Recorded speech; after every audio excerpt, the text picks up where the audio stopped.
Là, vous voyez l'écran s'afficher, quoi.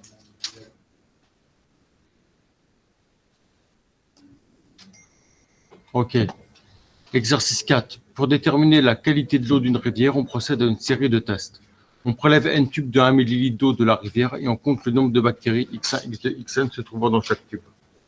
Donnez un estimateur du maximum de vraisemblance du nombre moyen θ de bactéries par tube de 1 ml. Étudiez les propriétés de l'EMV.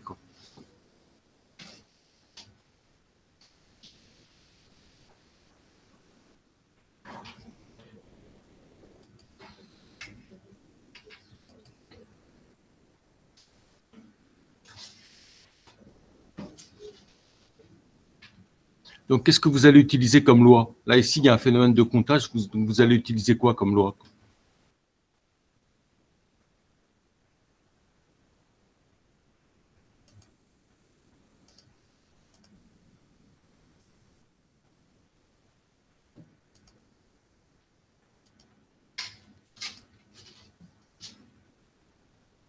Lorsqu'il y a un phénomène de comptage, c'est quoi la loi qu'on va utiliser, quoi?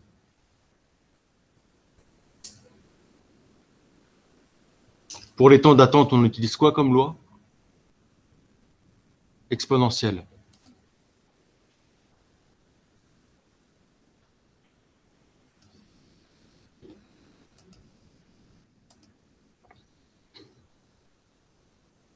On utilise une loi de Poisson, quoi.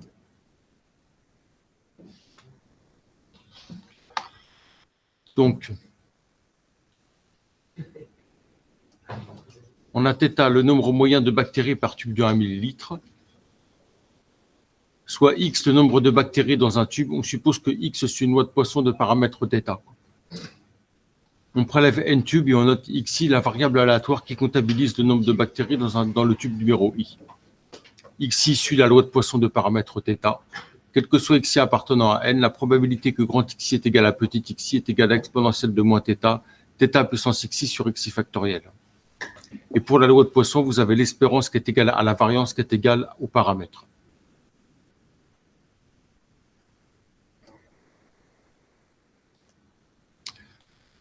Donc, on va calculer la vraisemblance. L de x1, x2, xn de θ est égal au produit pour i variant de 1 à n de grand xi qui est égal à petit xi. Ça, c'est la vraisemblance. Je vous rappelle que la probabilité que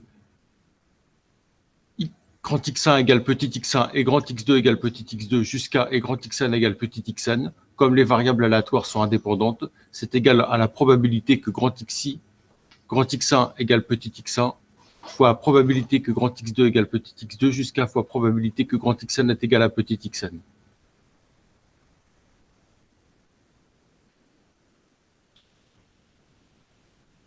Donc là, ici, on va prendre le produit de exponentielle de moins θ, θ puissance xi sur xi factoriel. Ça va vous donner exponentielle de moins n θ, θ puissance somme des xi sur produit des xi factoriels pour i variant de 1 jusqu'à n.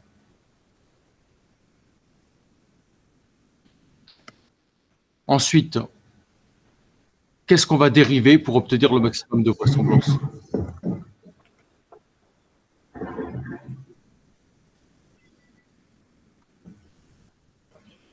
Est-ce qu'on va dériver la vraisemblance directement, quoi?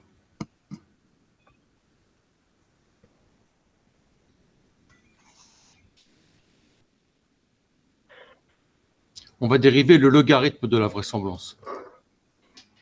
Donc, logarithme de L de x1, x2, xn de θ est égal à logarithme de exponentielle de moins n θ plus logarithme de θ somme des xi pour i variant de 1 à n moins logarithme du produit pour i variant de 1 à n de xi factoriel.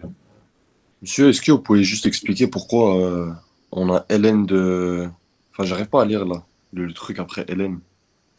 J'arrive pas à lire exactement. ln point de θ, c'est ça que vous voyez, quoi? Ouais, c'est ça, mais c'est quoi ln point de θ, monsieur? Le point, c'est pour dire qu'on a utilisé x1, x2, xn.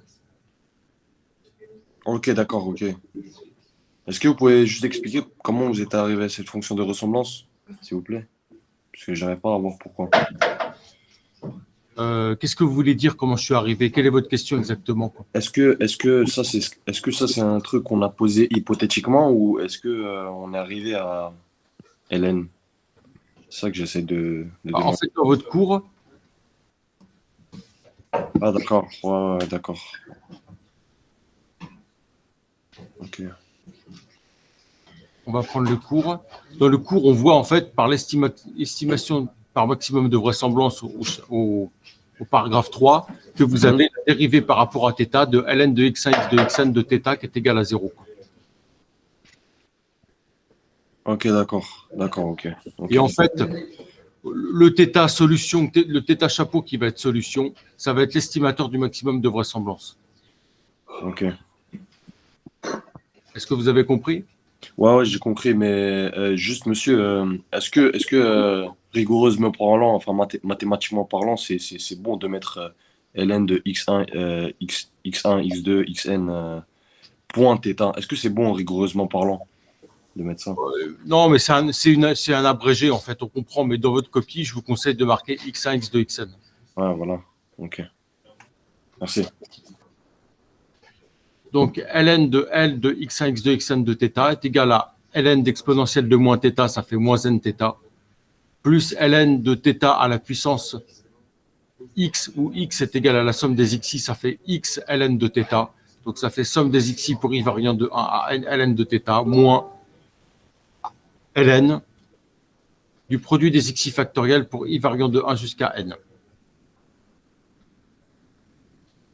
Donc, ensuite, pour obtenir le maximum de vraisemblance, comme dans le cours, en fait, on va vérifier la condition du premier ordre, c'est-à-dire que la dérivée par rapport à θ du logarithme de la vraisemblance est égale à 0, et la condition du second ordre, la dérivée seconde par rapport à θ du logarithme de la vraisemblance est strictement négatif. Donc, on supposera qu'on va s'intéresser à la condition du premier ordre. On va supposer que la condition du second ordre est toujours vérifiée à partir du moment où la condition du premier ordre est vérifiée. Donc, la dérivée de ln de L de θ par rapport à θ, ce sera la dérivée de moins n θ, ça fait moins n, plus ln de θ, 1 sur θ, la somme des xi pour i variant de 1 jusqu'à n. Donc, vous aurez 1 sur θ, somme des xi, qui est égale à n. Et donc, vous aurez θ est égal à 1 sur n, somme des xi pour i variant de 1 à n, qui est égal à x bar. Donc, θ chapeau, en fait, est égal à x bar. Le θ solution est égal à x bar. Le maximum est atteint pour θ égale x bar, donc l'estimateur du maximum de vraisemblance est xn bar est égal à 1 sur n, la somme des xi pour i variant de 1 jusqu'à n. Je me rappelle de ça, putain. Ah, des domaines. Ah ouais, fuck. Ah, Donc là, oh, fuck. on a déterminé l'estimateur du maximum de vraisemblance du nombre moyen de θ de bactéries par tube de 1 millilitre.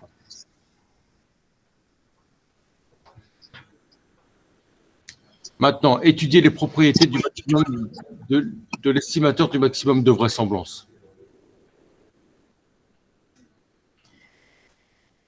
Alors, il faut étudier le biais. Alors, pour étudier le biais, on va calculer l'espérance de x bar et on va le comparer par rapport à θ. L'espérance de x bar sera égale à l'espérance de 1 sur n x1 plus x2 plus xn. Donc, ce sera égal à 1 sur n fois n espérance de x1. L'espérance de x1 est égale à l'espérance de x2 qui est égale à l'espérance de xn puisque les variables aléatoires ont même loi, donc les espérances sont identiques. Et on a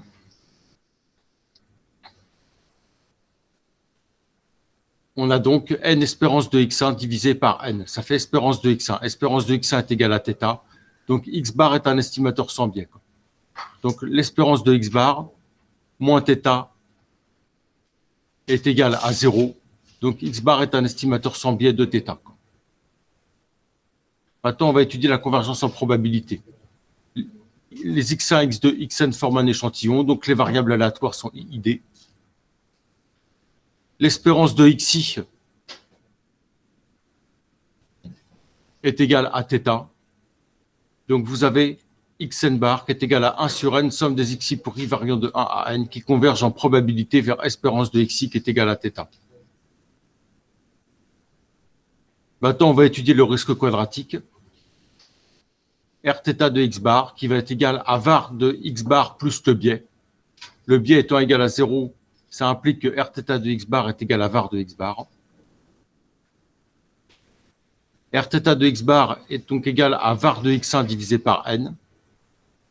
Alors, pourquoi? Parce que var de xn bar est égal à var de 1 sur n x1 plus x2 plus xn. Ça fait donc 1 sur n carré var de x1 plus x2 plus xn. Les variables aléatoires sont indépendantes, donc var de somme des xi est égal à somme des var de xi. Et les variables aléatoires sont de même loi, donc var de x1 est égal à var de xi. Donc on va obtenir au numérateur n var de x1. Var de x bar est donc égal à n var de x1 divisé par n carré. Donc ça nous restitue var de x1 divisé par n. Monsieur, l'espérance dans ce cas-là, c'est la moyenne. Comment ça, l'espérance, c'est la moyenne? Pour calculer le risque quadratique, comme vous dites. Oui. On utilise l'espérance. Mais l'espérance, dans ce cas-là, c'est quoi? C'est la moyenne. Pour calculer le risque quadratique, là, ici, on utilise la variance, on n'utilise pas l'espérance. Ah, d'accord. Mais dans le cours, on utilise l'espérance, non? Alors, on utilise l'espérance pour démontrer ou non que l'estimateur est sans biais. Ah, ouais, d'accord. Ok. Donc, vous avez une différence entre l'espérance de x. L'espérance de x, c'est la moyenne de x. Et xn bar, c'est la moyenne empirique de x. Donc, vous avez une différence entre moyenne et moyenne empirique. Monsieur? Oui. Bonjour. Bonjour. Je voulais vous demander toutes les formules qui sont liées au biais, risque quadratique et autres dans cet exercice. Vous les sortez du cours? Oui, bien sûr, oui. D'accord. Vous voyez, dans le cours, vous avez par exemple le risque quadratique. L'erreur quadratique moyenne au risque quadratique permet de mesurer la précision de l'estimateur. Et vous avez R de T de N, où T de N est l'estimateur de θ, est égal à l'espérance de T de N moins θ au carré, ce qui fait var par propriété, var de T de N plus le biais au carré. D'accord. Et lui, dans notre cas, il égale 0, du coup. Et le biais, puisque l'estimateur est sans biais, le biais est égal à 0. Et donc, θ de T de N est égal à var de T de N. Ok, merci.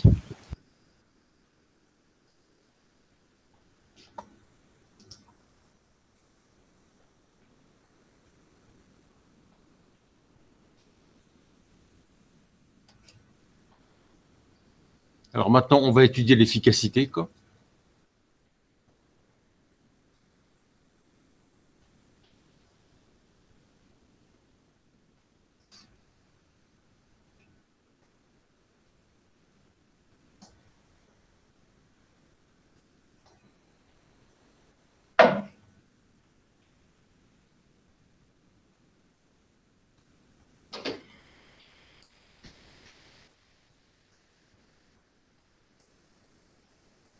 Donc, pour étudier l'efficacité, on va d'abord étudier l'information de Fisher.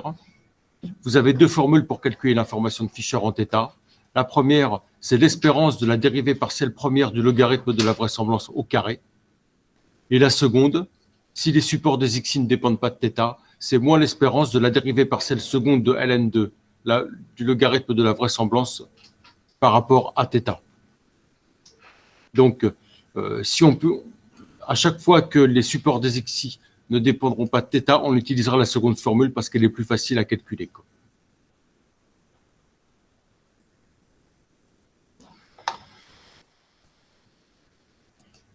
À quelles conditions on dit qu'un estimateur est efficace? On dit qu'un estimateur sans biais de h de θ est efficace si la variance de T de n est égale à h' de θ au carré sur i de n de θ.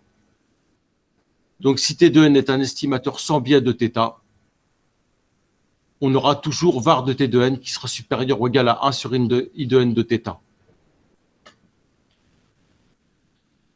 Et si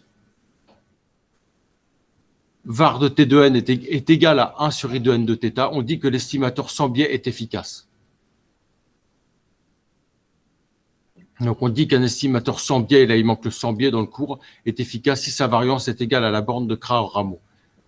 Et Kramer-Ramo, c'est 1 divisé par i de n de θ.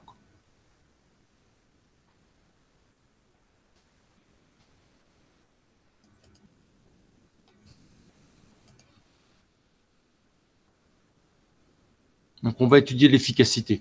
Donc, pour étudier l'efficacité, on va calculer l'information de Fisher. On va dériver par rapport à ln du logarithme de la vraisemblance par rapport à θ en dérivée seconde. Donc, on va prendre la dérivée première et on va dériver une fois de manière supplémentaire. La dérivée du logarithme de la vraisemblance par rapport à θ, c'est moins n plus 1 sur θ, la somme des xi. Donc, la dérivée seconde du logarithme de la vraisemblance par rapport à θ, ce sera 0 moins 1 sur θ carré, la somme des xi.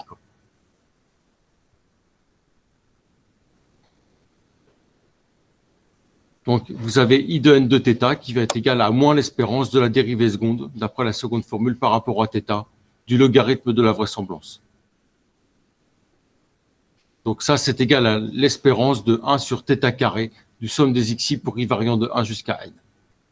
Donc ce sera 1 sur θ carré de somme des xi, de somme de l'espérance de xi pour i variant de 1 jusqu'à n. L'espérance de xi est égale à θ. Donc ça nous donne nθ divisé par θ carré. nθ divisé par θ carré, ça fait n sur θ. Alors l'inverse de la borne de Kramer-Rao est égale à θ sur n.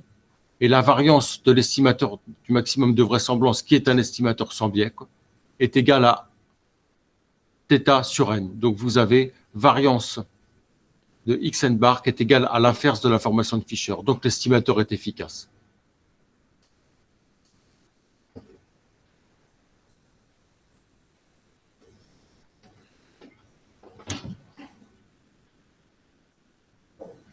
Alors, on va utiliser maintenant le théorème central limite.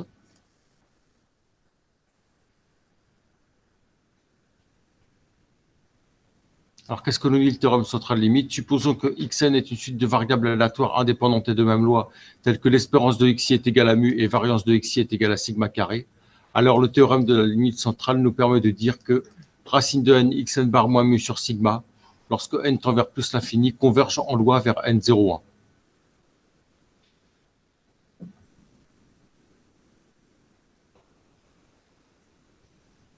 Donc, si on passe sigma sur racine de n de l'autre côté et mu de l'autre côté, ça nous donne xn bar, suit approximativement en loi, lorsque n est grand, la loi normale de paramètre mu sigma carré sur n. Donc ici, on a xn bar est égal à 1 sur n, la somme des xi pour i variant de i variant de 1 jusqu'à n, converge en loi vers n de mu sigma carré sur n. On a mu qui est égal à l'espérance de xi qui est égal à θ et sigma carré qui est égal à la variance de xi qui est égal à θ. Donc xn bar converge en loi vers n de θ, θ sur n.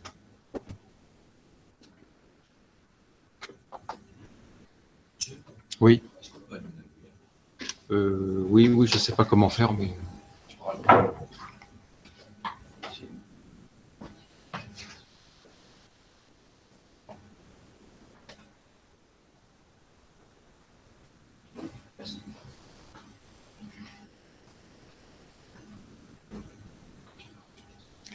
Donc, on va avoir xn bar qui converge en loi vers n de θ, θ sur n. Là, il s'agit de la loi asymptotique de l'estimateur du maximum de vraisemblance. Donc, l'estimateur du maximum de vraisemblance est sans biais, il converge en moyenne quadratique, il est efficace et il converge en loi vers n de θ, θ sur n. Est-ce que vous avez des questions par rapport à ça, quoi?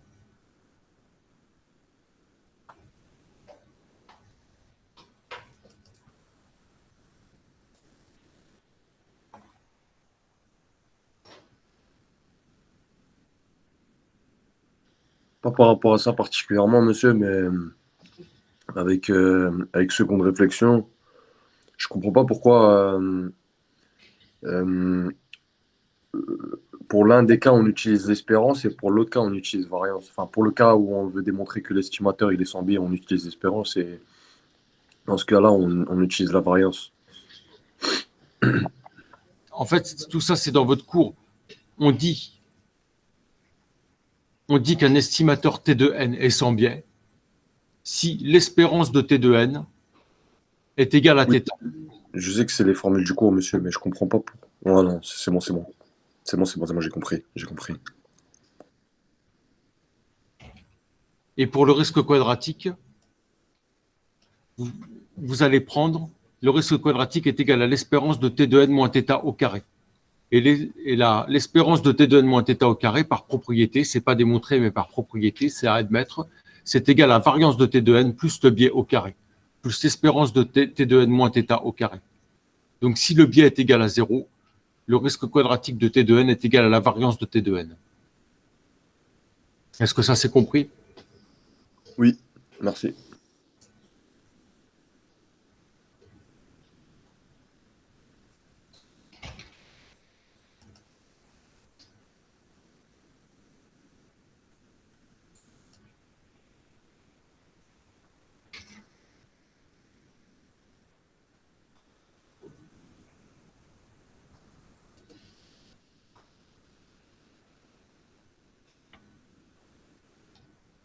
Monsieur, Oui. pourquoi on utilise le TCL? Parce qu'on vous demande en fait étudier les propriétés de l'estimateur du maximum de vraisemblance. Donc vous utilisez un maximum de critères. Vous démontrez qu'il est sans biais, vous calculez son risque quadratique, vous démontrez qu'il converge vers 0. Vous étudiez son efficacité, vous démontrez qu'il est efficace et vous déterminez sa loi asymptotique.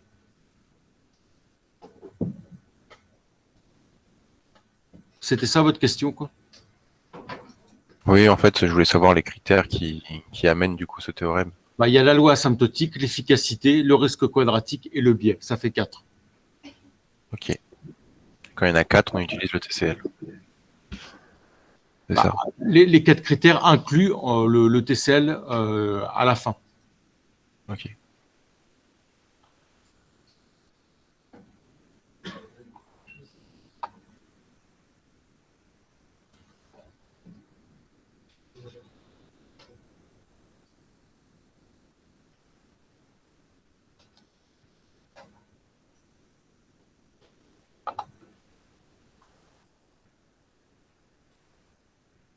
Oui. Pour les stats et les probabilités, on serait évalué quand dessus? Il faut que j'en parle avec l'administration, je ne sais pas encore. Alors, j'ai discuté des modalités de l'examen, ce sera en présentiel, en fait. En mars, début avril Je ne sais pas encore. Ce que je sais, c'est que ce sera en présentiel et vous aurez en fait des sujets différents parce qu'on ne pourra pas faire passer tout le monde en même temps pour l'examen. Comment ça se présentera? On aura un exercice, il faudra trouver la bonne loi, comme si on fait actuellement. Oui, ce sera, si vous réussissez les exercices du DTD, vous réussirez l'examen.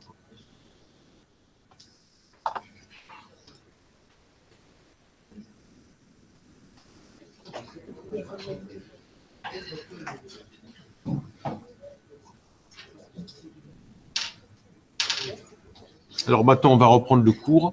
On va étudier l'intervalle de confiance pour une proportion, l'intervalle de confiance pour une moyenne, l'intervalle de confiance pour une variance et la taille de l'échantillon pour une précision donnée.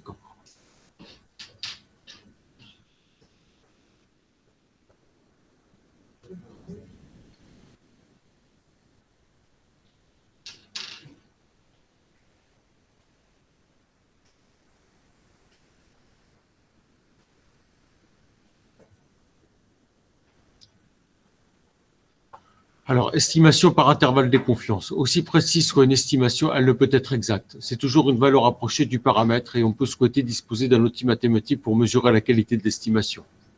L'idée est non pas de fournir une seule valeur pour le paramètre, mais une fourchette de valeurs probables. La détermination de cet intervalle s'effectue par la donnée du niveau de confiance, c'est-à-dire la probabilité que la vraie valeur du paramètre appartienne à l'intervalle. Ainsi, l'objectif est de déterminer sur un intervalle AB tel que la probabilité que θ, compris entre A et B, est égale à 1 moins alpha. Donc, vous avez 1 moins alpha, ou alpha qui est le niveau de confiance du paramètre θ encadré, et A et B sont les bornes qui encadrent le paramètre θ. Les risques d'erreur utilisés sont le plus souvent 10%, 5% et 1%. Les bornes A et B de l'intervalle de confiance dépendent du partage du risque alpha qui est égal à alpha 1 plus alpha 2. Donc, si vous considérez un niveau de confiance de 90%, vous aurez 10% à l'extérieur de l'intervalle. Et si vous considérez le risque symétrique, et la plupart du temps, on considérera le risque symétrique pour simplifier les calculs, on aura 5% à gauche et 5% à droite. Donc, la probabilité que θ soit supérieur ou égal à B est égale à 5%, et la probabilité que θ soit inférieur ou égal à A est égale à 5%.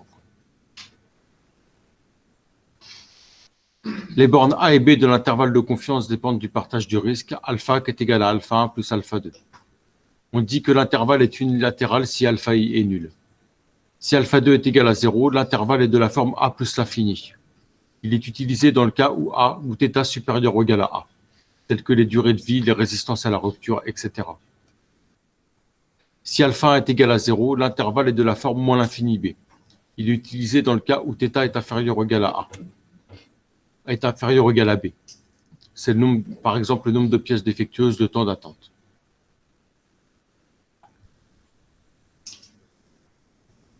Donc maintenant, l'intervalle de confiance pour une proportion. Alors si alpha 1 est différent de 0 et alpha 2 est différent de 0, on dit que l'intervalle est bilatéral. En général, l'intervalle de confiance est symétrique. Alpha 1 est égal à alpha 2. Soit x1, x2, xn une suite de variables aléatoires id, et p est la probabilité d'un événement A. On cherche l'intervalle AB tel que la probabilité que A soit compris entre A et B est égale à 1 sur alpha.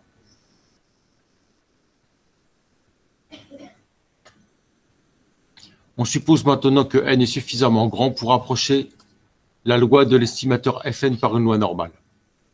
Donc, je vais reprendre la définition.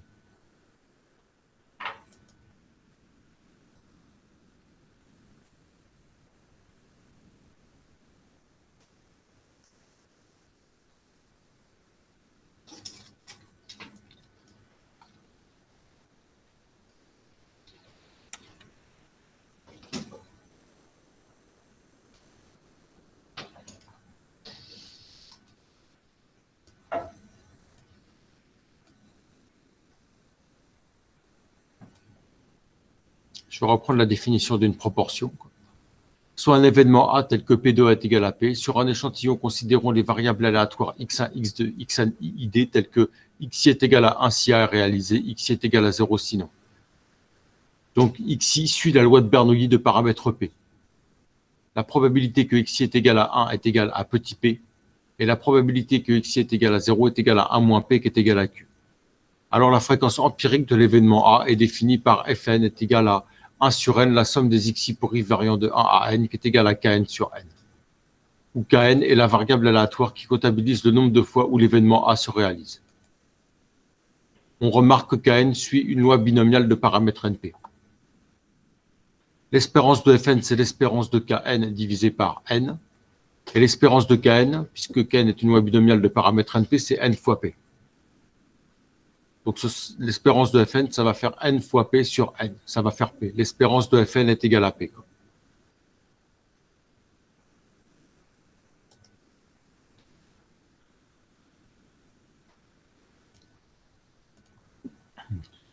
D'après le théorème central limite, on connaît la loi asymptotique de la fréquence empirique. Vous allez avoir Fn qui va converger en loi vers n de mu sigma carré sur n. Ici, mu est l'espérance de la variable de la loi considérée, c'est-à-dire la loi de Bernoulli de paramètre P, et sigma carré va être la variance de xi, où xi suit une Bernoulli. La variance de xi va être égale à p facteur de 1 moins p. Donc on va avoir Fn qui converge en loi vers la loi normale de paramètre P, P facteur de 1 moins P sur N. Et on dit aussi que Fn suit approximativement une loi normale pour n grand de paramètre P et P facteur de 1 moins P sur N.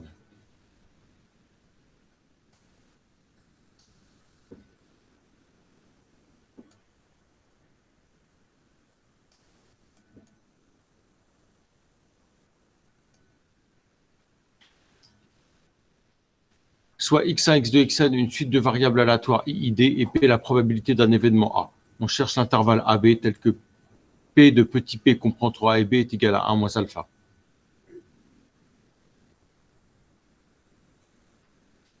Alors, donc on va encadrer racine de n, Fn moins P divisé par racine de P facteur de 1 moins P, P facteur de 1 moins P. Donc, quand on va considérer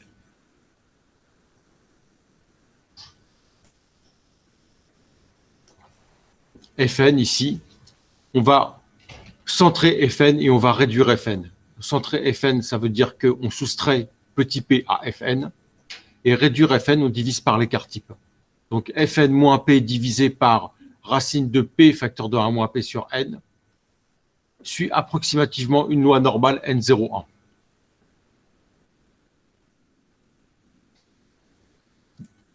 Donc vous allez avoir racine de n divisé par p facteur de 1 moins p Fn moins petit p qui suit approximativement une loi n01. P est compris entre A et B. Donc puisque P est compris entre A et B, lorsqu'on prend racine de n divisé par p facteur de 1 moins p fois Fn moins p, ça vous donne un intervalle B'A', avec B' qui est égal à racine de n divisé par p facteur de 1 moins p facteur de Fn moins b et A' qui est égal à racine de n divisé par p facteur de 1 moins p Fn moins 1. Alors on remarquera que grand Fn est une variable aléatoire et petit Fn est la réalisation empirique de la variable aléatoire. Et au niveau des bornes, on prend la réalisation empirique de la variable aléatoire. Donc au niveau des bornes, on remplace grand Fn par petit Fn. Donc la probabilité que petit p est compris entre A et B, c'est la probabilité que grand Z est compris entre B' et A', où Z suit la loi N01. Et Z suit la loi N01 parce qu'on a centré Fn et on a réduit Fn en partant du théorème central limite. Est-ce que vous avez des questions par rapport à ça, quoi ?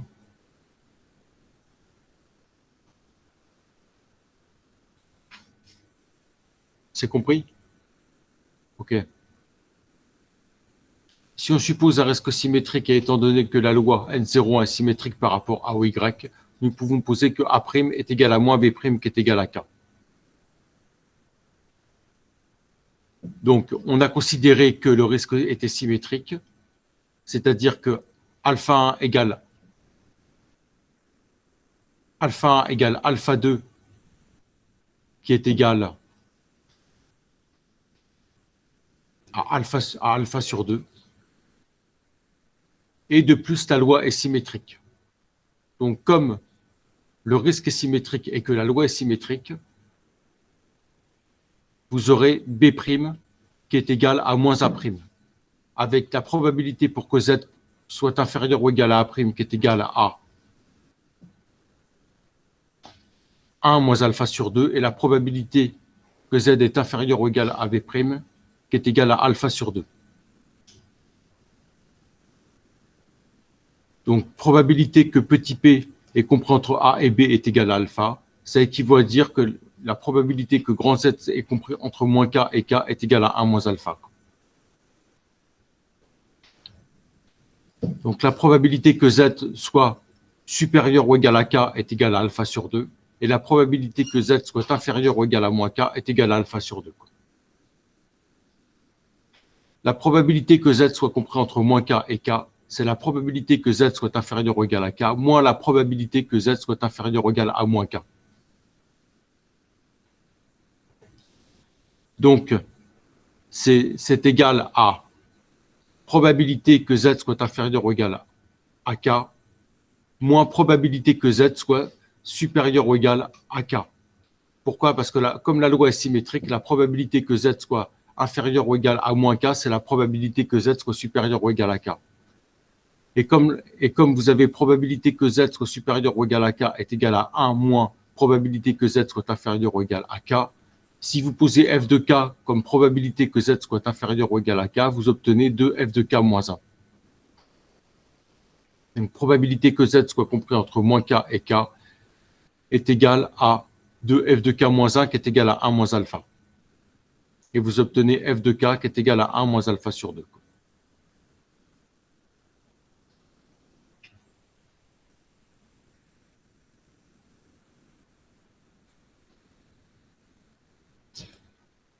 F est la fonction de répartition de Z. La valeur de K s'obtient par lecture de la table inverse normale N0, N01. Donc, on verra dans quelques minutes comment on fait avec Excel pour obtenir le quantile en utilisant la table inverse de la loi. Alors, vous avez A' qui est égal à racine de N divisé par P facteur de 1 moins P facteur de Fn moins A. Et B' qui est égal à racine de N divisé par P facteur de 1 moins P de Fn moins B. Donc, on a A qui est égal à Fn moins K racine de P facteur de 1 moins P sur N, et B qui est égal à Fn plus K racine de P facteur de 1 moins P sur N.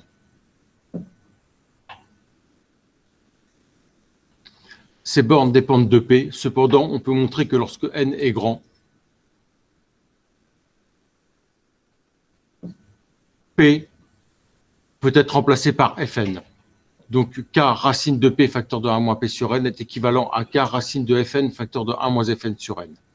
Finalement, l'intervalle de confiance symétrique d'une proportion pour un risque alpha est Fn moins K racine de Fn facteur de 1 moins Fn sur N et Fn plus K racine de Fn de 1 moins Fn sur N.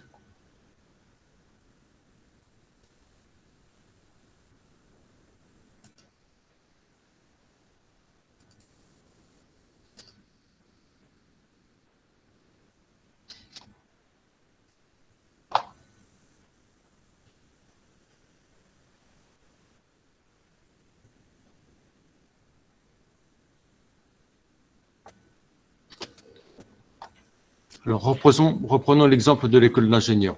Pour chacun des échantillons, on peut déterminer un intervalle de confiance avec un niveau alpha qui est égal à 5%. Donc, vous aurez 1 moins alpha qui est égal à 95%. Et comme l'intervalle est symétrique, vous aurez alpha sur 2 qui est égal à 2,5% qui va désigner l'aire à droite de K et 2,5% qui est égal à alpha sur 2 qui va désigner l'aire à gauche de moins K. Donc, par lecture de la table de la loi N01, on obtient K qui est égal à 1,96. Donc, comment est-ce qu'on fait pour obtenir K qui est égal à 1,96? On va sous Excel et on tape la formule suivante. Loi.normal.standard.inverse de 0,975.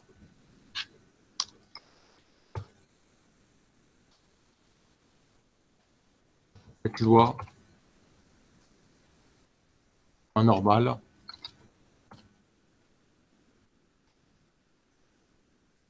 standard inverse. Pourquoi standard? Parce qu'il s'agit d'une loi de paramètres 0,1 et vous avez comme niveau de confiance 0,975.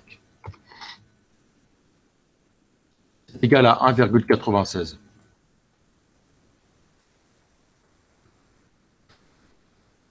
On obtient I1 qui est égal à 0,19035 pour l'échantillon 1, I2 qui est égal à 0,16033 pour l'échantillon 2, et 0,032 pour l'échantillon total. Donc, comment est-ce qu'on a fait, quoi? On va reprendre les données de l'exercice.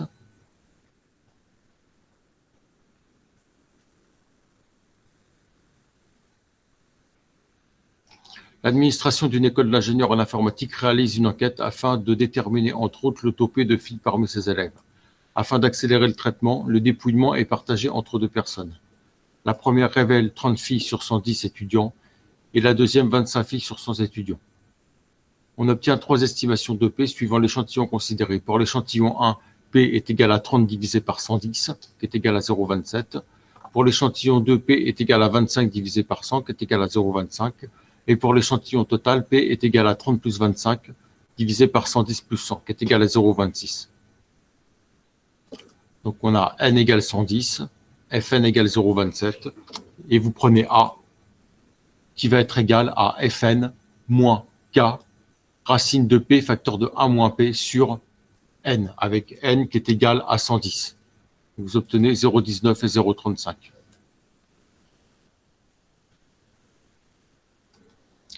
Ensuite, vous prenez le second échantillon de taille 100. La proportion Fn est égale à 0,25. Et 0,17, ça fera 100 moins 1,96. Racine de Fn, facteur de 1 moins Fn, divisé par petit n, ce qui fait 100. Et ce qui vous restitue 0,17. 0,33 pour l'intervalle I2. Et pour l'intervalle I, vous aurez 0,20, 0,32.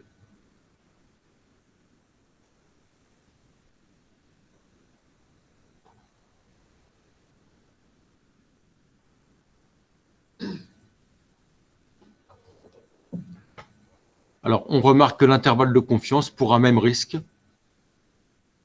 est d'autant moins large, donc d'autant plus précis que la taille de l'échantillon est grande. Donc, vous aurez I qui sera plus resserré que I2 et I qui sera plus resserré que I1. Ceci pour un niveau de confiance fixé. Donc, quand la taille de l'échantillon augmente, ça augmente la précision de l'intervalle. A et B sont plus resserrés.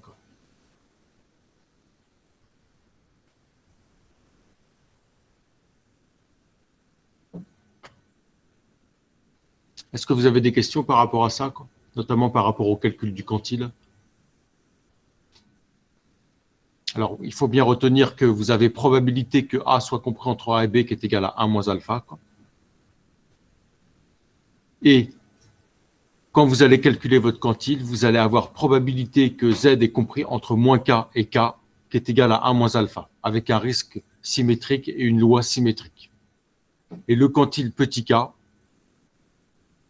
ce sera le nombre réel tel que f de k est égal à 1 moins alpha sur 2. Donc vous partez de 1 moins alpha et vous aurez f de k qui est égal à 1 moins alpha sur 2. Donc ce sera le quantile de niveau 1 moins alpha sur 2 et non pas le quantile de niveau 1 moins alpha. Parce que vous aurez alpha sur 2 à gauche, à droite de la borne, de la seconde borne, et alpha sur 2 à gauche de la première borne.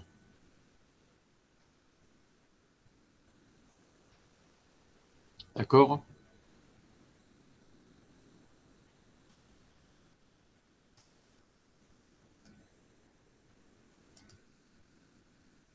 Des questions, quoi ?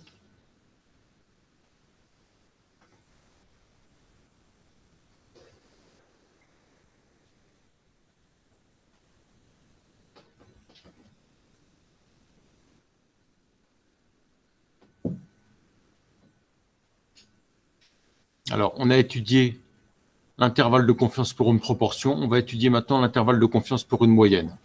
Soit x1, x2, xn, une suite de variables aléatoires IID, indépendantes identiquement distribuées. Identiquement distribuées, ça veut dire de même loi. Telles que l'espérance de xi est égale à mu et la variance de xi est égale à sigma carré. On cherche l'intervalle AB tel que la probabilité que mu soit compris entre A et B est égale à 1 moins alpha.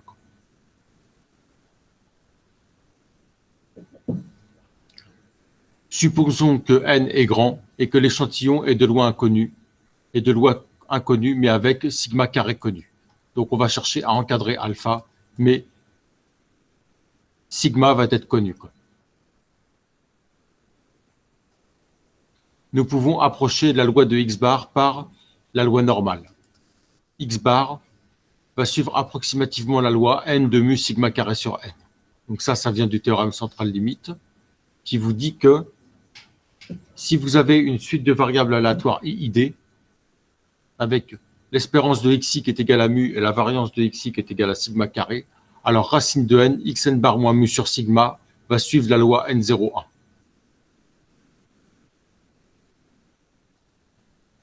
Approximativement lorsque n est grand. Donc vous aurez xn bar qui va suivre approximativement lorsque n est grand, n de mu sigma carré sur n.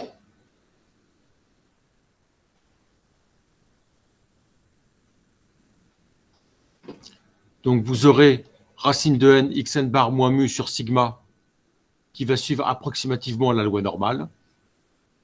Vous partez de mu compris entre A et B et vous allez construire votre second intervalle de confiance.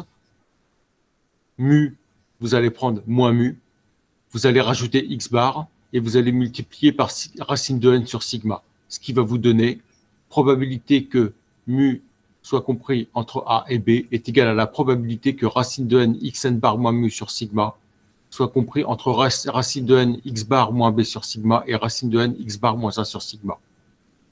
Et donc là, vous remarquez qu'au niveau des bornes, en fait, on a considéré petit xn et non pas grand xn. Parce que sinon, en fait, si vous aviez laissé grand xn au niveau des bornes, on n'aurait pas pu résoudre le problème. Donc au niveau des bornes, on prend la réalisation des variables aléatoires. Z suit une loi N01. Si on suppose un risque symétrique, donc vous supposez que vous avez alpha sur 2 à droite de A et alpha sur 2 à gauche de B', et vous avez en plus le fait que la loi N01 est symétrique par rapport à OY. Donc ça veut dire que B' sera égal à moins A'. Donc vous posez A' qui est égal à moins B' qui est égal à K. Probabilité que mu soit compris entre A et B est égal à 1 moins alpha, équivaut à dire que la probabilité que Z soit compris entre moins K et K est égale à 1 moins alpha. Oui. C'est la moyenne empirique. Petit xn, c'est égal à x1 plus x2 plus xn divisé par petit n. Oui. Alors, le jour de l'examen, on vous donnera des tables avec les... on le fera, si je vous donne des tables dans le jour de l'examen, je vous apprendrai comment faire pour lire une table, et une table inverse.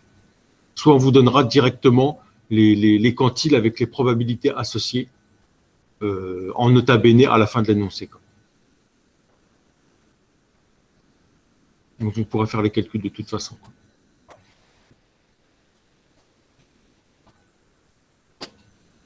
Je vous ai demandé d'apporter votre ordinateur portable pour faire les calculs en même temps que moi sous Excel, notamment pour calculer la loi normale standard inverse du niveau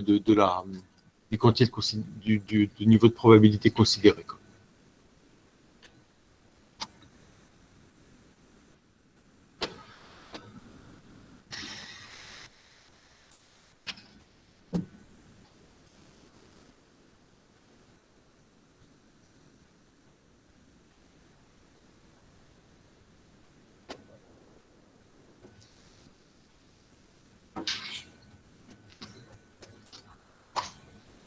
Donc, si on suppose un risque symétrique, c'est-à-dire que vous aurez alpha sur 2 à droite de A' et alpha sur 2 à gauche de B', étant donné que la loi est aussi symétrique, vous aurez A' qui est égal à moins B'. Et A', on va le noter comme étant égal à K. La probabilité que Z soit compris entre moins K et K est égale à 1 moins alpha. On note F de K, la probabilité que Z soit inférieur ou égal à AK. Et la probabilité que Z soit compris entre moins K et K est égale à 2F de K moins 1. Et ça, c'est égal à 1 moins alpha. Donc F de K est égal à 1 moins alpha sur 2. Où F est la fonction de répartition de Z. La valeur de K s'obtient par lecture de la table inverse de la loi N01, d'où A est égal à x bar moins k sigma sur racine de n et B est égal à x bar plus k sur racine de n. Donc on va obtenir k par la lecture de la loi normale inverse comme ici pour le 1,96. Et comme on a posé A' qui est égal à racine de n x bar moins a sur sigma, on a A qui est égal à x bar moins k sigma sur racine de n.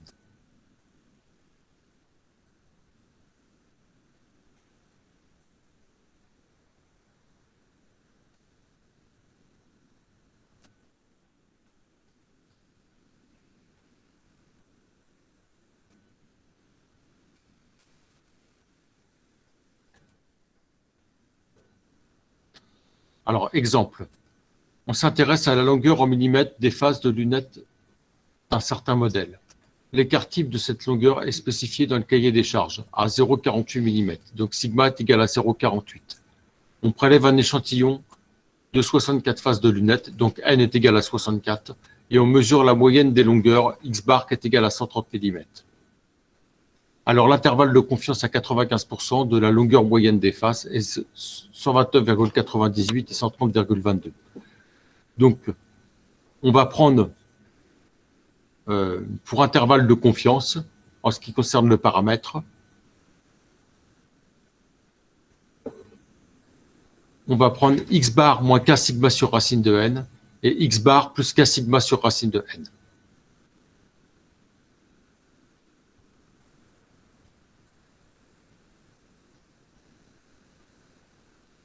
Là, on considère que n est suffisamment grand pour appliquer le théorème central limite. N est égal à 64. Et on va encadrer mu, la moyenne de la variable aléatoire.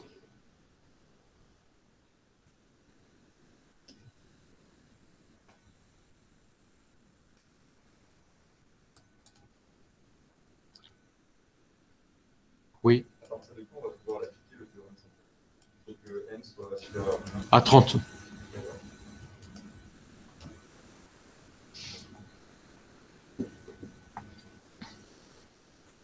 Donc, on a espérance de xi qui est égale à mu, et on va encadrer mu avec probabilité que mu soit compris entre a et b qui est égal à 1 moins alpha. Et ici, alpha est égal à 5%. Donc, la probabilité que mu soit compris entre a et b, et on va chercher à déterminer a et b, va être égale à 95%.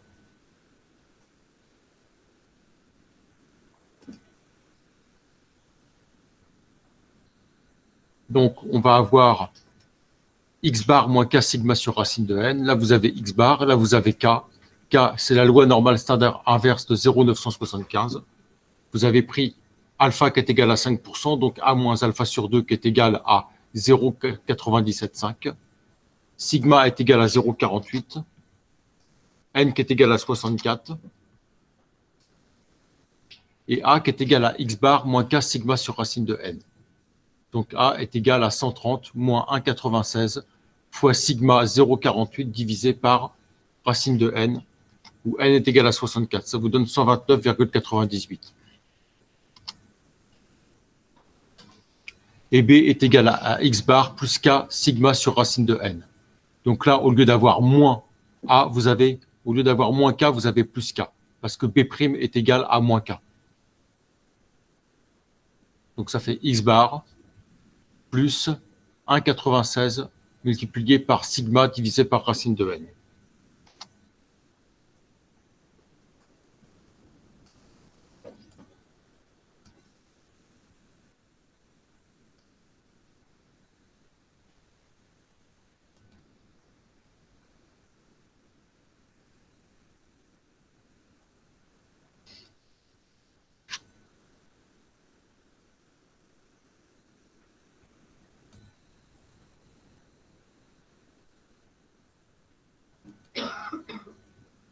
Deuxième cas, donc vous obtenez 129,98 et 130,22, comme dans le fichier Excel.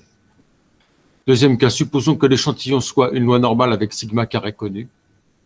Alors nous pouvons procéder de la même façon que précédemment, car nous savons que x bar suit une loi normale, n de mu sigma carré sur n.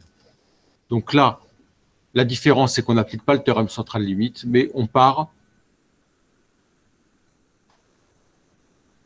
d'une loi gaussienne. Et lorsqu'il s'agit de loi gaussienne, Cela relève du paragraphe de 4, échantillon gaussien. Et en fait, on va avoir des lois exactes et non pas des lois approximatives. Considérons le cas particulier où xi suive une loi normale n de mu sigma carré. Alors, les résultats suivants peuvent être établis.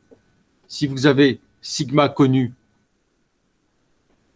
vous avez racine de n, x bar moins mu sur sigma qui va suivre la loi n01 et qui va la suivre de manière exacte et non pas de manière approximative comme avec le théorème central limite. Avec le théorème central limite, en fait, on part de n'importe quelle loi et on a racine de n, xn bar moins mu sur sigma qui suit approximativement une loi n01 lorsque n est grand. Ceci en partant de n'importe quelle loi. Là, ici, on ne part pas de n'importe quelle loi, on part de lois xi qui suivent une gaussienne. Et quand les lois xi suivent une gaussienne, on a la loi exacte. On n'a pas une loi approximative. Et on a racine de n, x bar moins mu sur sigma qui suit la loi n01.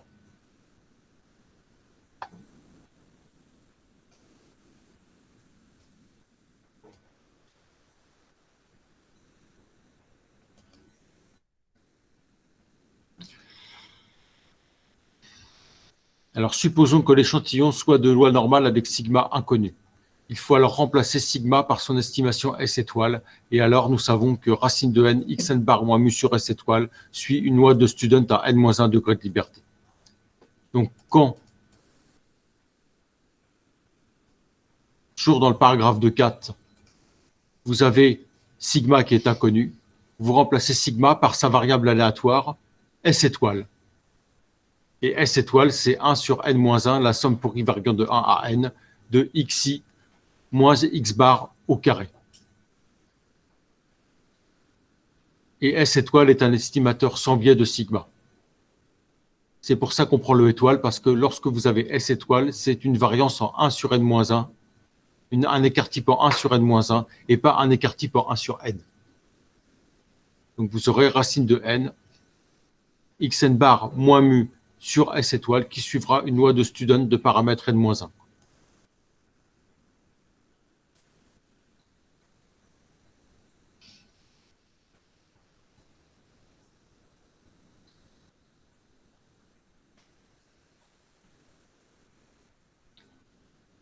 Alors, la procédure est ensuite la même que précédemment, puisque la loi de Student est elle aussi symétrique par rapport à OY.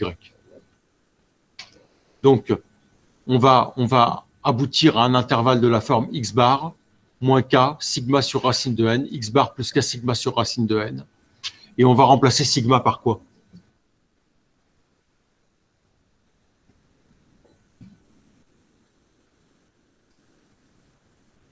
Par quoi on va remplacer sigma lorsqu'on traite le troisième cas, avec sigma inconnu? On va remplacer sigma par quoi? Racine de la variance, non? J'ai pas racine- entendu, vous pouvez répéter quoi? Non, j'ai rien dit. Ah ben allez-y quoi. Je crois que la réponse était à moitié bonne. J'ai dit racine carrée de la variance, mais je sais que c'est pas ça. Bah, ce sera Carré de cette étoile, non? ce sera racine carrée de la variance empirique. Racine carrée de S étoile au carré. Quoi. Il faut des précisions, non sur... Comment? Est-ce qu'il faut des précisions sur le... Non, c'est bon, c'est bon.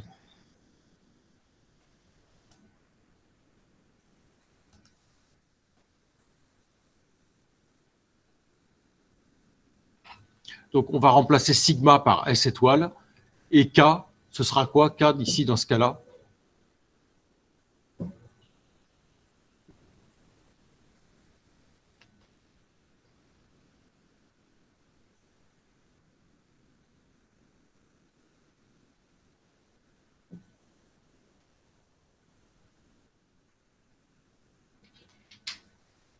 Tout à l'heure, K, c'était quoi? Quand vous aviez la loi normale, x bar moins K sigma sur racine de n, x bar plus K sur racine de n. K était égal à quoi?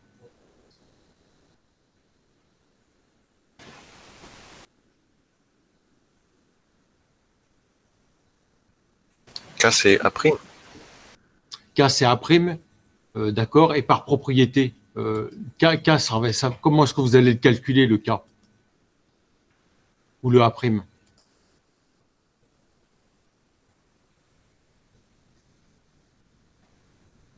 Ben, c'est marqué juste au-dessus. La valeur de K s'obtient par lecture de table inverse. D'accord. Et on avait utilisé quelle loi tout à l'heure? La table inverse de quelle loi, quoi? Je sais pas. Alors, on avait utilisé La normale, non? la loi normale de paramètre 0,1. Et donc là, il s'agit non pas de la loi normale, mais de quelle loi dans le troisième cas, quoi? Puisque sigma est inconnu. Student. Student. Donc, on va calculer K par rapport à quelle loi?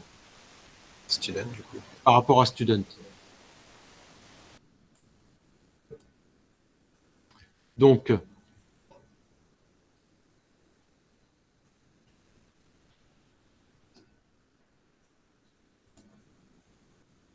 exemple, dans la fabrication de comprimés effervescents, il est prévu que le dosage de bicarbonate de sodium suit une loi normale.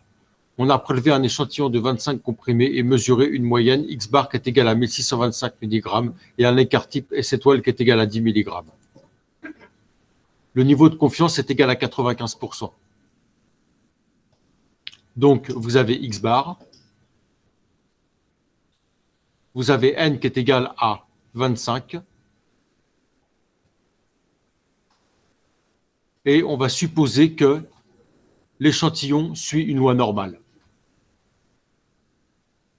Donc, on aura racine de n, xn bar moins mu sur s étoile qui va suivre une loi de student à n-1 degré de liberté. n-1, ça va être égal à 24.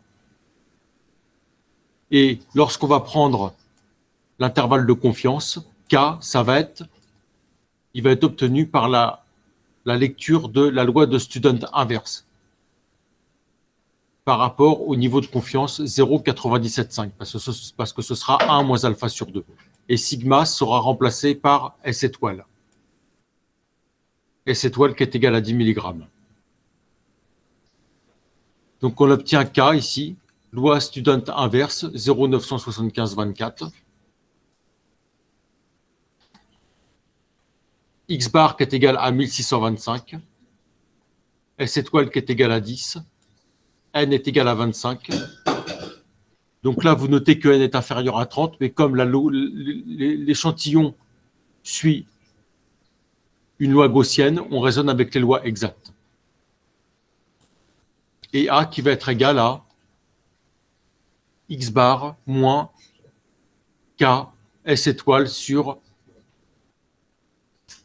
racine de N. Monsieur, pourquoi vous avez pris 24?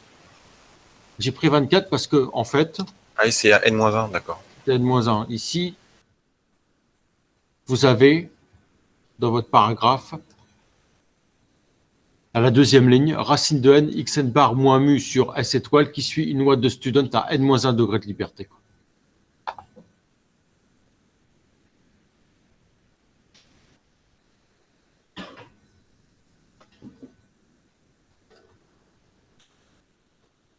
Donc, vous avez A qui est égal à X bar moins K S étoile sur racine de N.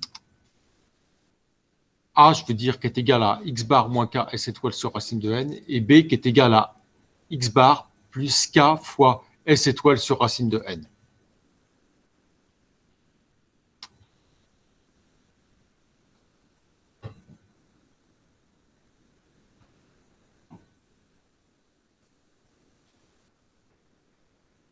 Et on obtient 1620,9, 1629,1. Ce qui coïncide avec les valeurs du cours, obtenues dans le cours, 1629,9 et 1629,1. Est-ce que vous avez des questions par rapport à ça?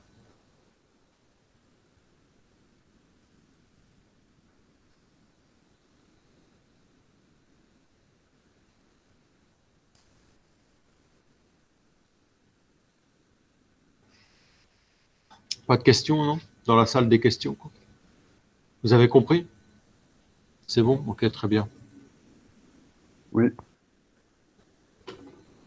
Alors maintenant, on va considérer le paragraphe qui traite de l'intervalle de confiance pour une variance. Oui. L'écart type, il sera toujours comment? Alors, attendez. L'écart type, soit on vous donne l'écart type théorique, soit on vous donne l'écart type empirique. Et l'écart type empirique, en fait, ici, c'est S étoile, qui est égal à 10 mg. Mais donc là, le S étoile, il est donné, mais tout le monde peut trouver S étoile et après, ça va nous débrouiller avec la formule pour constituer, pour avoir le résultat de l'intervalle A et B. Bah, c'est-à-dire qu'en fait, vous obtiendrez deux résultats différents. Si on vous dit sigma est égal à 10 mg, vous aurez une loi normale N01 avec x bar moins k sigma sur racine de n et x bar plus k sigma sur racine de n et cal quantile associé à la loi normale. Si on vous dit que l'écart sigma est inconnu mais qu'on vous donne S étoile, alors vous considérez une loi de Student. Et vous aurez x bar moins k S étoile sur racine de n et x bar plus k S étoile sur racine de n. Vous remplacerez sigma par S étoile et k, ce sera le quantile, non pas de la loi normale, mais de la loi de Student. Alors là, à noter que k est égal à 2,06, donc vous remarquez que pour la loi de Student, vous avez deux paramètres. Pour la loi de Student inverse, vous avez le niveau de confiance qui est égal à 0,975 et vous avez le degré de liberté qui est égal à n-1 qui est égal à 24. Donc ce n'est pas comme tout à l'heure où vous aviez la loi normale standard inverse de 0,975. Il n'y avait pas de degré de liberté puisqu'il s'agit d'une loi normale.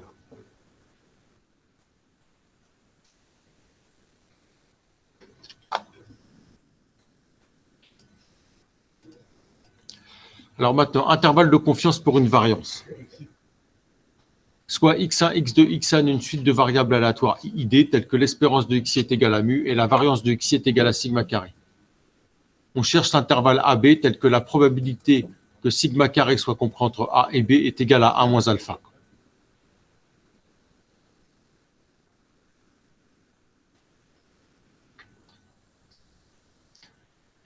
Donc ici,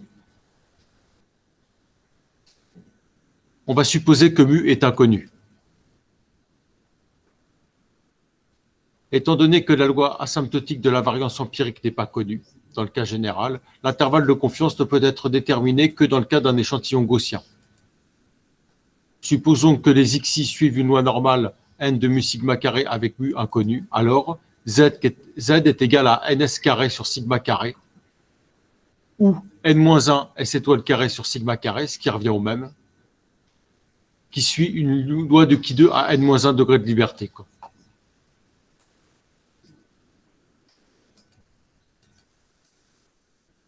Donc là, vous voyez, en quatrième ligne dans le tableau, si on raisonne avec un échantillon gaussien, et non pas avec une loi quelconque, eh bien vous aurez un résultat intéressant. Vous savez que n-1 S étoile sur sigma carré suit une qui carré de n-1.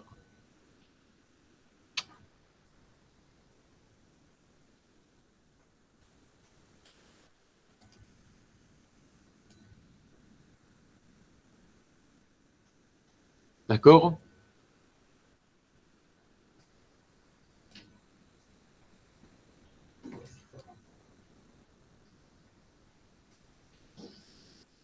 Donc, on va partir de sigma carré compris entre A et B.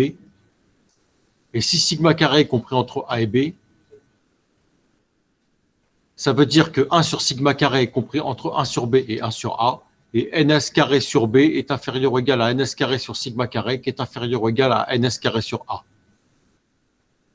Donc, la probabilité que sigma carré soit compris entre A et B est égale à la probabilité que n petit s carré sur B soit inférieur ou égal à ns carré sur sigma carré, qui est inférieur ou égal à n petit s carré sur A. Donc, comme tout à l'heure, en fait, on a considéré la réalisation de la variable aléatoire au niveau des bornes. On a B', on a B' qui est égal à ns carré sur B avec S qui est égal à petit s, qui est la réalisation empirique de l'écart type, de la variable aléatoire écart type au carré. Donc B' est égal à ns carré sur B et A' est égal à ns carré sur A. On va supposer que le risque est symétrique.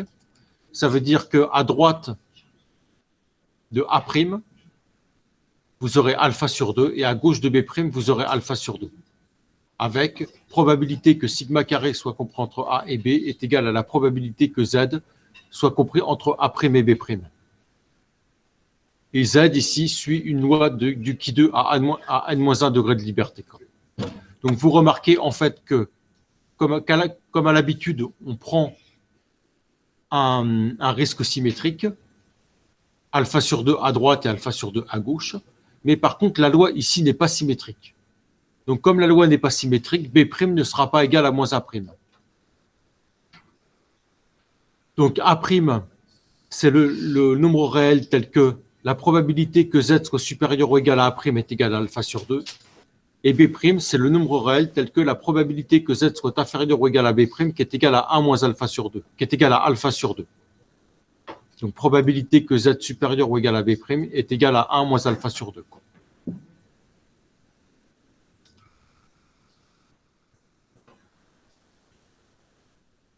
Alors, lorsque vous allez raisonner faire vos calculs avec Excel, on va tout, et même avec les tables papier, on raisonnera toujours par rapport à Z inférieur ou égal à A' et Z inférieur ou égal à B'. C'est-à-dire que sous Excel, quand vous allez calculer A', ce sera la loi du qui 2 inverse de 0,975. Donc ce sera le quantile de niveau 1 moins alpha sur 2. Et ça, c'est la probabilité pour que la loi de qui 2 soit inférieure ou égale à A', est égale à 0,975. Donc la probabilité que la loi de qui 2 soit inférieure ou égale à 39,36 est égale à 0,975. Et la probabilité que la loi du qui 2 soit inférieure à 12,40 est égale à 0,025. Donc pour A', on a le quantile à 97,5%. Et pour B', on a le quantile à 2,5%.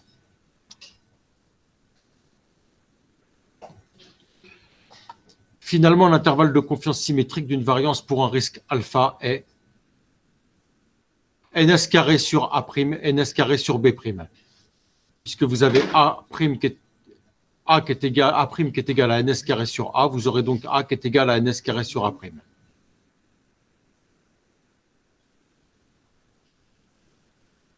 Donc, reprenons le cas du comprimé effervescent du paragraphe 4.3. Alors, l'intervalle de confiance à 95% pour l'écart type est de 7,81, 19,91. Donc là, on a calculé A', et on va calculer ensuite n-1 s carré sur A' pour avoir petit a.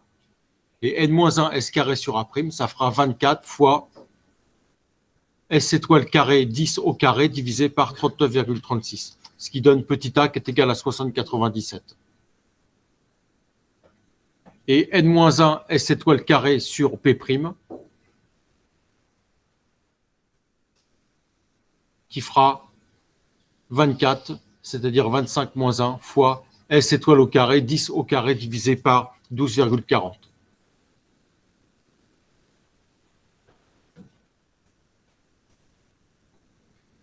Et ensuite, donc ça veut dire que on a obtenu les bornes en fait qui encadrent sigma carré. Donc pour obtenir les bornes qui encadrent sigma, on passe à la racine. Ça fait 7,81 pour la première borne et 13,91 pour la seconde borne.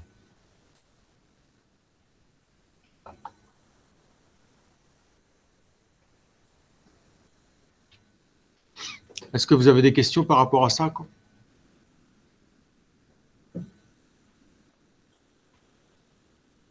Des questions? C'est compris? Oui? Ok.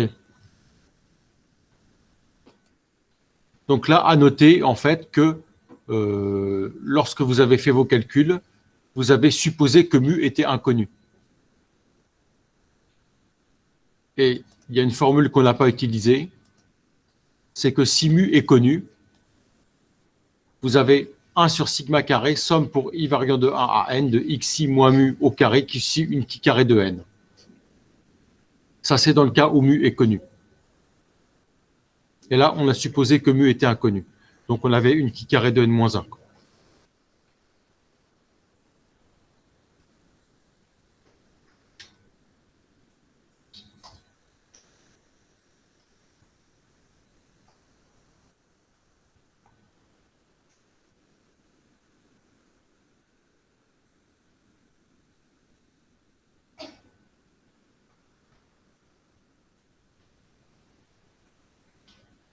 Alors, je vois qu'il y a une question qui a été posée sur le chat. Fn représente quoi déjà? Fn, c'est la proportion empirique. Fn, c'est la fréquence. Alors, taille de l'échantillon pour une précision donnée. Le problème est inverse, c'est-à-dire ici, on veut une précision, pour une précision donnée sur l'estimation, fixer la taille de l'échantillon en conséquence. La taille n est donc l'inconnu du problème qu'il faut déterminer, tel que l'amplitude de l'intervalle de confiance ne dépasse pas epsilon. Donc, dans le cas de la fréquence empirique, vous avez la première borne qui est égale à fn moins k racine de fn facteur de 1 moins fn sur n. Et vous avez la seconde borne qui est égale à fn plus k racine de fn facteur de 1 moins fn sur n. Donc, vous prenez la seconde borne moins la première borne, les fn s'éliminent.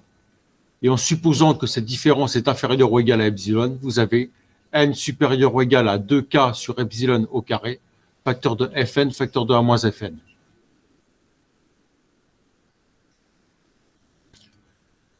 Ensuite, pour le cas de la moyenne, on va considérer, pareil, on considère l'intervalle de confiance x bar moins k sigma sur racine de n, x bar plus k sigma sur racine de n. Donc, on prend x bar plus k sigma sur racine de n moins x bar moins k sigma sur racine de n inférieur ou égal à epsilon. Et on a n supérieur ou égal à 2k sigma sur epsilon au carré. Donc, à noter ici que les autres cas sont plus compliqués puisque la loi de l'estimateur dépend elle-même de n. C'est-à-dire que là, ici, k est le quantile associé à une loi normale.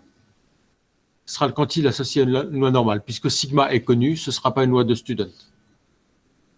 Donc, on peut isoler n par rapport à k, puisque k ne dépend pas de n. Alors, exemple. Un laborantin utilise un thermomètre sophistiqué, mais dont les mesures sont incertaines. On sait que l'écart type de l'appareil est de 1,1 degré Celsius, donc sigma est égal à 1,1. Il souhaite connaître la température moyenne avec une précision de 0,5 degré, donc epsilon est égal à 0,5. Alors, il doit effectuer au moins 75 mesures pour avoir 95% de chance d'atteindre la précision requise. Donc ici,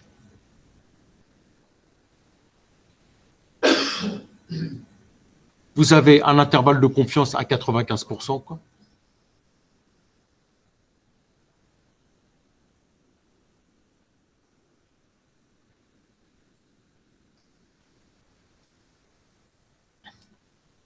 Donc, K sera égal à quoi? K sera égal à la loi normale standard inverse de 0,975.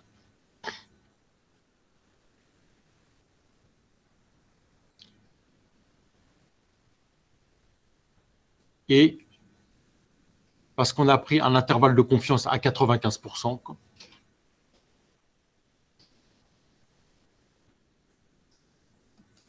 et vous avez sigma qui est égal à 0,1, donc vous avez 2 fois le quantile, 2 fois k, fois sigma qui est égal à 1,1 divisé par 0,5, le tout au carré.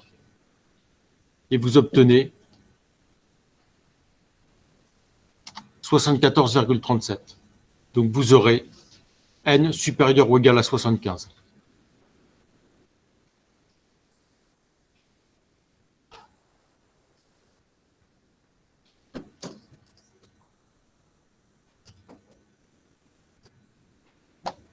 Donc, le cours est terminé. La prochaine fois, enfin demain, on se voit demain, c'est à 16h30, c'est ça?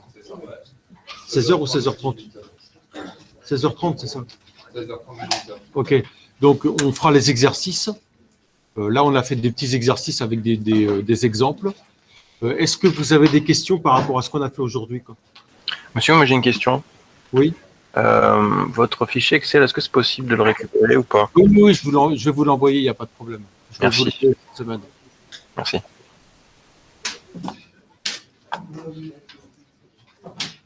Très bien, bon, bah, à demain.